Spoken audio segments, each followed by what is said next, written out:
Cedaralun, kisah Sultan Fana dari Wonogiri, Tarman, dan mahar 3 miliar rupiah yang cuman prank semata. Aduh, jodoh itu di tangan Tuhan, tapi kalau penipuan itu di tangan Tarman. 3 miliar rupiah, angka segitu kalau dijadi receh bisa buat nutupin jalan tol Banda Aceh Sigli kali ya. Tapi bohong. Red flag segunung tertutup lawan emas palsu. Semua orang berpikir, wah, ini kakek level Sultan Al-Jupri. Tarman ini digadang-gadang sebagai pengusaha sukses.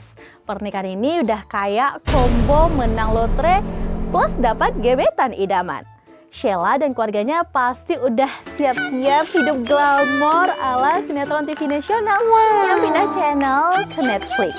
Download Tribun X sekarang, menghadirkan lokal menjadi Indonesia.